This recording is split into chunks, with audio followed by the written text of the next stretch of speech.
Komisioni qendror i zgjedhjeve në Kosovë ka kërkuar të martën prej dy subjekteve politike, Listës serbe dhe Nismës qytetare për liri, drejtësi dhe mbijetesë, që të zëvendësojnë anëtarët e dorëhequr prej komisioneve komunale zgjedhore.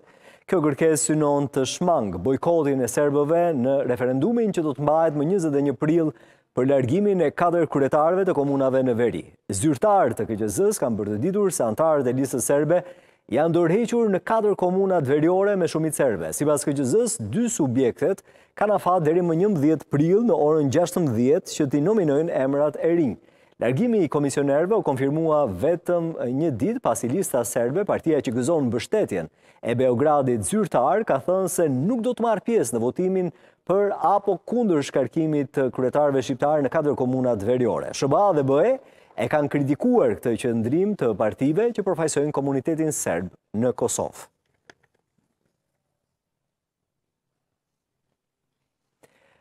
Do të bashkëbisedoj në vijim me zonjën Sonja Biserko, kryetare e Komitetit e Helsinkit për të drejtat e njeriut në Serbi. Zonja Biserko, të përshëndes, mirëmbrëma. Faleminderit për kohën.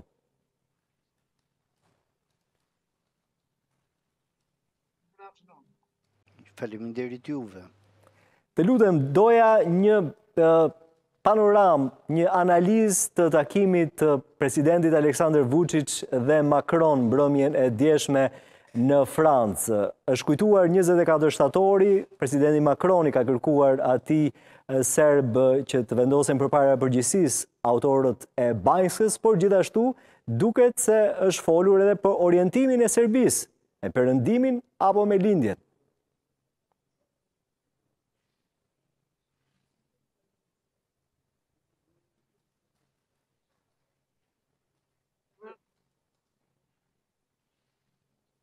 Yes, I must emphasize that France now is along with Më Germany duhet të theksoj se Franca, bashkë me Gjermaninë dhe vendet të tjera të BE-s, ka një qëndrim të fortë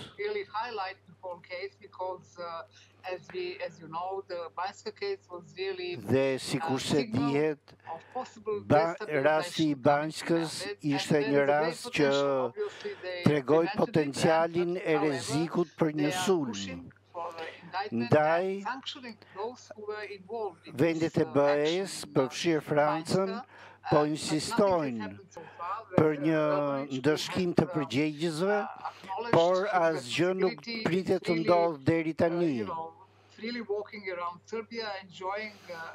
Përgjegjësit lëvizin lirshëm në Serbi dhe nuk ka sinjal që Serbia do të veprojnë në përputhje me këtë kërkesë që vjen nga BE-ja.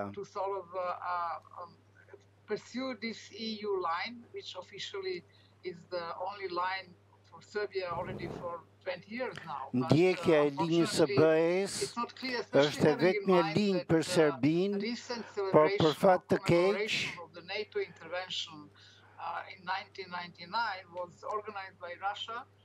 Për kujtimet e ngjarjeve e bombardimeve të NATO-s në vitin 1999, u organizua nga Rusia duke fajsuar perëndimin, pas sqaruar se çfarë ndodhi dhe se çfarë shtyu ndërhyrjen e NATO-s. His visit to Paris showed that France is strongly taking position on Banjska and other things. Kjo vizitë e Vučić në Francë tregon se Parisi po merr një qëndrim të fortë sa i takon rastit të Banjskës. But apparently this is only dhe aktualisht trying to win Serbia for the Western option, which they still didn't manage to. But anyway, ata akoma nuk kanë arritur të tërheqin Serbinë, të tërheqin Serbinë në anën e tyre. Open option for Serbia and Vučić at this point. It doesn't mean that por i mbajnë opsionet e hapura për Serbinë. Për momentin duket e vështirë që Vučić të ndryshojë qasjen e tij ndaj Rusisë, gjë që u kërkua nga Macron. Personalisht nuk jam e bindur se Vučić do ta ndjekë këtë rrugë, madje ai do të dështojë. Qartë. Zona Misergo, doja që flisnim pak edhe për gjitha të që kanë ndërmarrë qeveria e Serbisë, presidenti Aleksandar Vučić kohëve të fundit, pas raportit të Dora Bakojanis në Këshillin e Europës. Tashmë i është hapur rrugë Kosovës për qenë antare atje dhe menjëherë pas këtij vendimi kemi pasur reagim të ashpër nga ana e Beogradit zyrtar, madje kemi një organizim për bllokimin e saj. Sa efikas do t'jetë ky organizim për ta ndaluar pra Kosovën në proceset integruese, megjithëse më herët kanë rënë dakord që të mos ta bëjnë diçka të tillë të dyja vendet?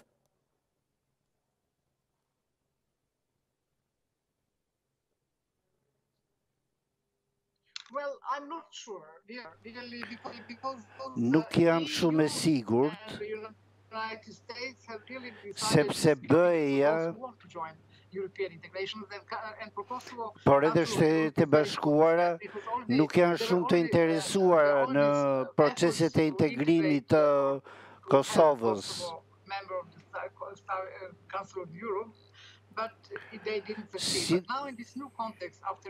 Por pas Banjskës dhe luftës në Ukrainë, optika ka ndryshuar. Kemi një politikë të re të ndërkombëtarëve kundrejt Ballkanit, të udhëhequr kryesisht nga gjermanët. Pra është një linjë e re drejt të cilës po drejtohemi në mënyrë që Ballkani të jetë më i integruar. Dhe në këtë aspekt, antarësimi i Kosovës në Këshillin e Evropës përbën hapin e ardhshëm. Vetë Vučić reagoi negativisht duke thënë turp për të gjithë ata që kishin pro antarësimit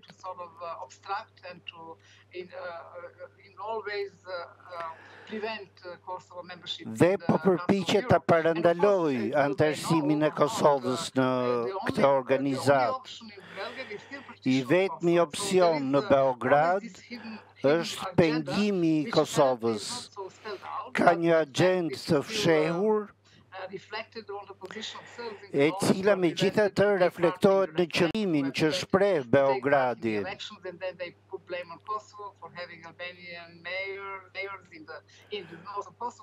Ata vazhdojnë të fajsojnë Prishtinën se vendosi zyrtar shqiptar në veri të Kosovës, por është vetë Beogradi që po i pengon serbët të integrohen dhe që të kenë një rol të pavarur prej Beogradit.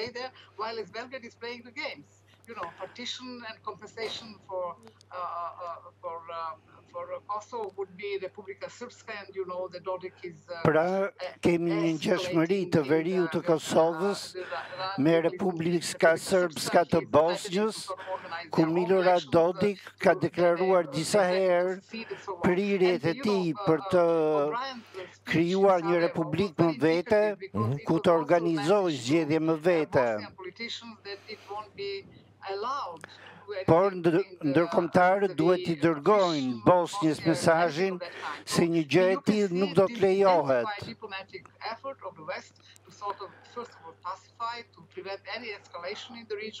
Vetë Perëndimi është i interesuar t'i kalojë këto probleme në mënyrë paqësore.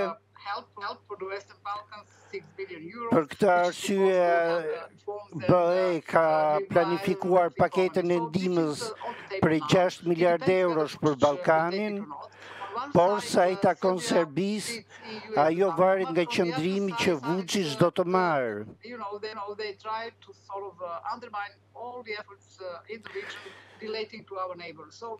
Por prirja e stabilizmentit në Beograd është që të ketë një politikë penguese kundër vendeve të tjera të rajonit.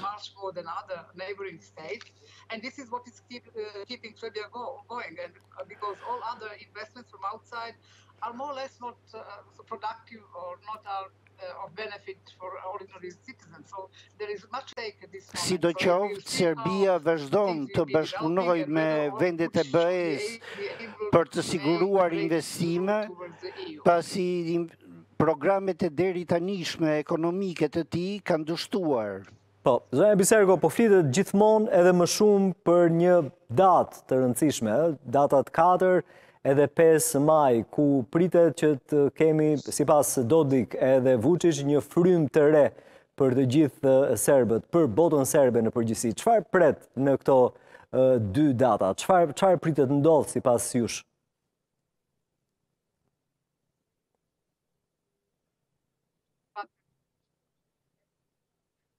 Well, parallel to what we have talked about, is trying to homogenize the Serbian nation once again, and of course, Vučić po përpiqet të forcojë hegemoni serbe dhe këtë po e bën përmes Dodik që flet për ëndrrën serbe. And of course, he has reason to be, how should I say, to expect surprises because he almost lost Belgrade in December because the fraud Belgrade elections will be repeated. So he has a lot of reasons to homogenize nations. Zgjedhjet për Beogradin do të përsëriten, ai ka të gjitha arsyet, pra presidenti Vučić ka të gjitha arsyet për të bërë politika nacionaliste. Foreign or external threat against Serb nation in general. So this is one of the efforts and also to demonstrate. Gjithashtu ai do të tregojë se bota serbe funksionon. Because this is one of the major how should I say, reasons of distrust regional distrust towards the Belgrade. So Belgrade is not playing, is not pavarësisht se ndërkombëtarët e shohin me skepticizëm këtë opsion.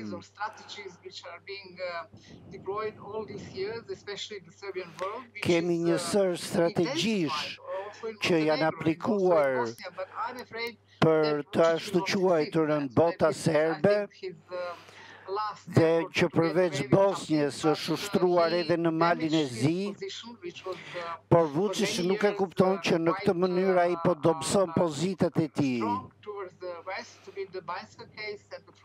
Ai po vepron me kokëforci drejt perëndimit, sa i takon në rastit të Banjskës, por edhe të ato të zgjedhjeve parlamentare që u zhvilluan, dhe vazhdon të flirtoj me Rusinë në vend që të afrohet me perëndimin. Në këtë mënyrë ai po dobëson edhe pozicionin e perëndimit në Ballkan, të cilët në këtë mënyrë për të ruajtur pozitat e tyre po ngren bazat e NATO-s në Shqipëri, në Rumani dhe vende të tjera.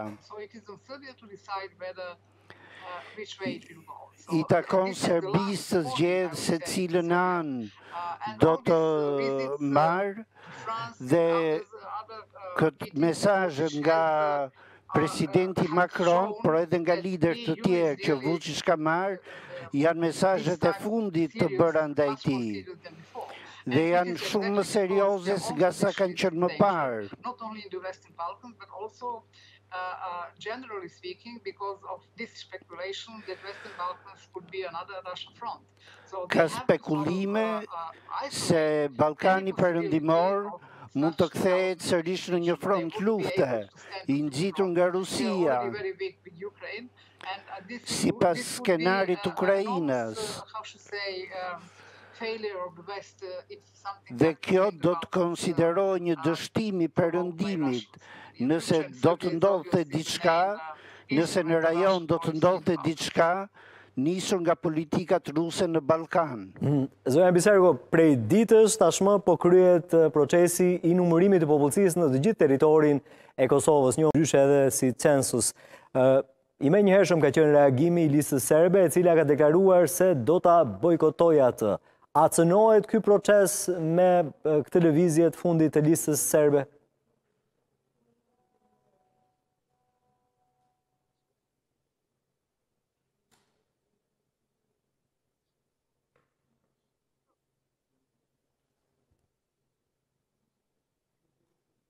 You mean you're mentioning the referendum to be held about No, local mayors or census?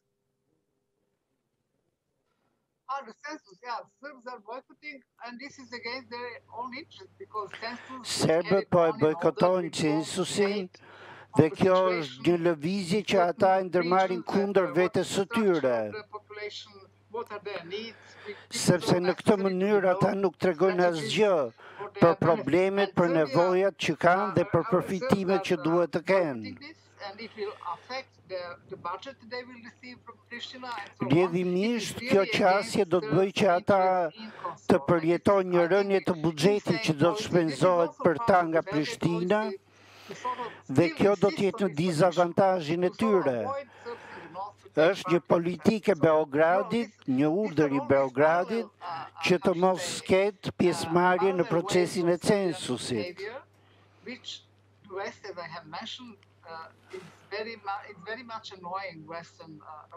Kjo sjellje e Beogradit dhe politikës serbe në veri të Kosovës po e zemron BE-n,